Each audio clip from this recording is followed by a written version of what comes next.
Halo, kembali lagi bersama saya belajar bahasa Jerman dan ilmu harus selalu dibagi, jangan ditahan-tahan.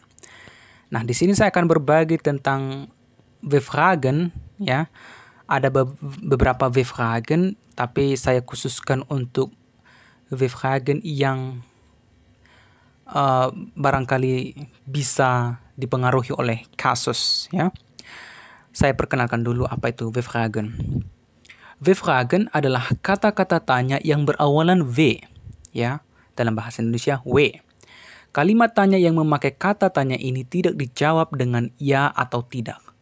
Jawaban untuk pertanyaan demikian adalah struktur kalimat itu sendiri, sebab yang ditanyakan adalah bagian yang membangun kalimat itu sendiri. Masih bingung maksudnya? Mari kita masuk lebih dalam ke materi ini. Apa saja Befragen itu?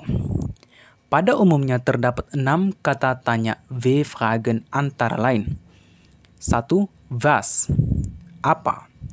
2. Wer, siapa. 3. Wo, di mana.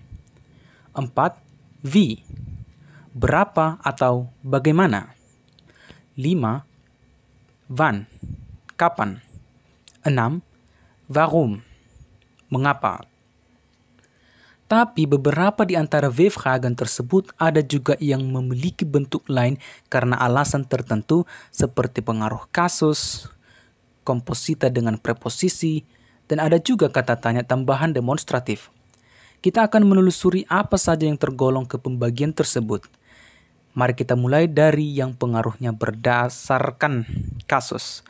Yang pertama, kasus nominatif. Was dan wer. Untuk lebih memahami maksudnya, bayangkan was sama dengan artikel das, sedangkan wer diwakilkan oleh der. Ini berarti kata tanya tersebut digunakan untuk menanyakan subjek yang terkena kasus nominatif. Misalnya, was ist das? Apa itu?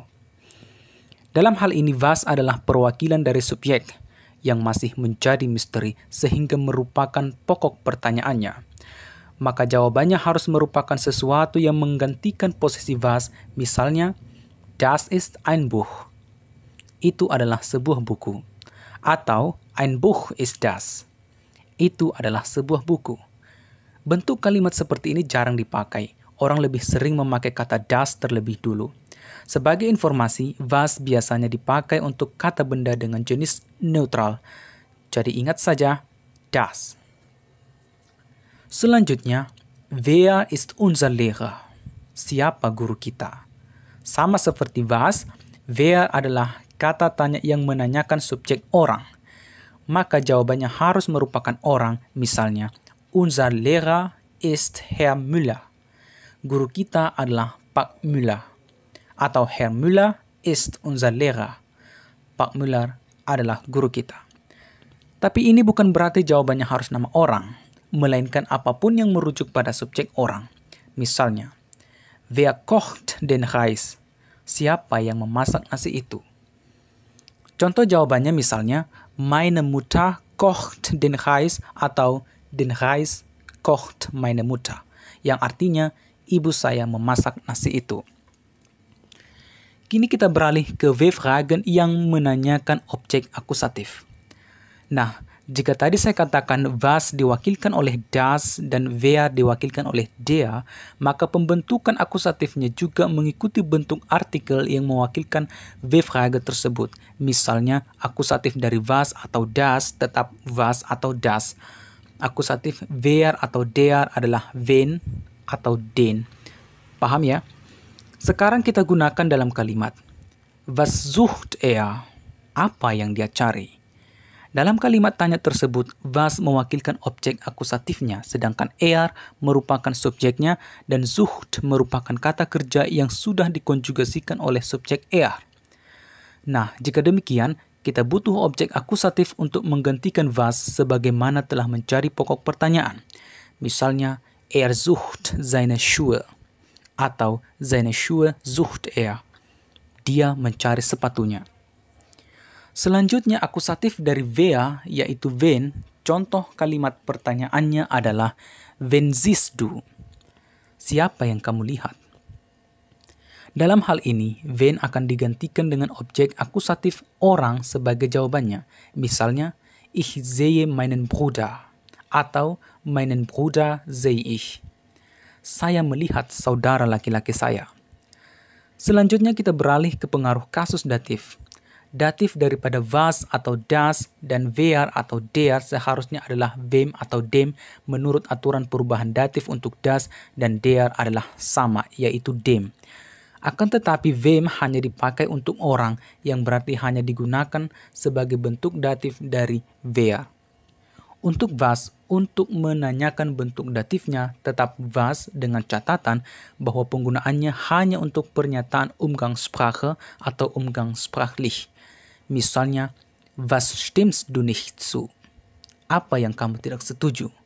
Seperti kita ketahui bahwa pada kata kerja zustimmen, objeknya selalu berbentuk datif, sehingga kita dapat menjawabnya dengan objek datif. Misalnya, ich stimme der Meinung nicht zu. Atau, der Meinung stimme ich nicht zu. Saya tidak setuju dengan pendapat itu. Karena penggunaan was sebagai datif merupakan bentuk umgangssprachlich, maka agar menjadi kalimat yang resmi kita bisa ganti bentuk pertanyaannya tanpa mengubah makna pertanyaan itu sendiri, misalnya dengan menggunakan kata tanya welche. Kata tanya ini juga dipengaruhi kasus yang dipakaikan kepadanya. Hal ini juga akan dibahas secara terpisah selanjutnya. Seperti apa penggunaan untuk menggantikan kalimat sebelumnya. Kita dapat mengatakan, welchem Ding stimmst du nicht zu? Hal yang mana yang tidak kamu setuju? Dan jawabannya tetap seperti jawaban sebelumnya. Der Meinung stimme ich nicht zu. Atau ich stimme der Meinung nicht zu. Sedangkan untuk wem, kita bisa menanyakan hal seperti berikut. Wem hilft er? Siapa yang dia tolong? Sama seperti kata kerja zustimmen, kata kerja helfen juga selalu ditambahkan dengan objek datif, sehingga kita bisa menjawabnya seperti ini. Er hilft seiner Mutter. Atau seiner Mutter hilft er. Dia menolong ibunya. Nah, bentuk tadi merupakan bentuk datif pengaruh kata kerja, yaitu helfen. Kata tanya ini juga berlaku bagi semua yang mengandung kasus datif seperti adanya dua objek dalam satu kalimat, yaitu objek akusatif dan objek datif, atau hanya salah satunya. Misalnya, wem gibt er ein Buch? Siapa yang dia berikan sebuah buku? Kita bisa jawab dengan contoh berikut. Er gibt dem Kind ein Buch.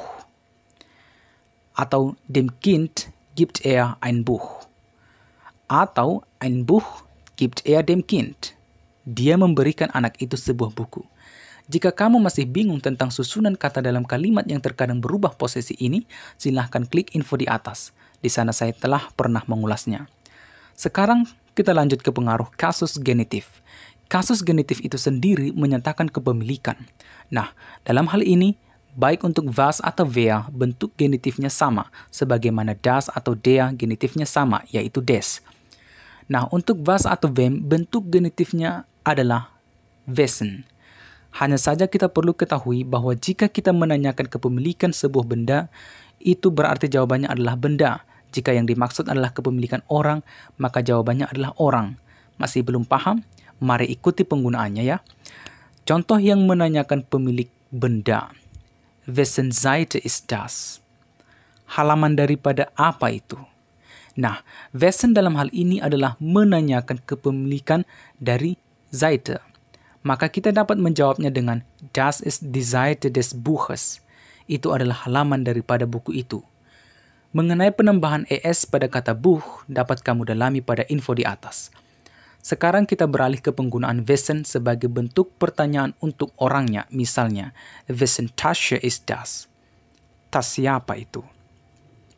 Kita dapat menjawab dengan mengganti wessen dengan pemiliknya seperti das ist die Tasche seiner Schwester. Itu tas saudara perempuannya. Atau bisa juga dengan das ist die Tasche von ihr. Atau das ist ihre Tasche. Itu adalah tasnya. Bentuk lain juga bisa, misalnya das ist die Tasche von Paula. Atau das ist Paulas Tasche. Itu adalah tas Paula. Mengenai materi bentuk genitif ini, bisa kamu dalami dengan klik info di atas. Nah, sekian dari penjelasan tentang Befrage yang memiliki perubahan atau kaitan dengan kasus. Semoga Anda menikmatinya, Anda bisa berlatih menggunakan kalimat lain, memberikan contoh lain, terus berlatih, tetap membaca, karena membaca itu akan memberi gambaran betapa banyaknya istilah-istilah dalam bahasa Jerman.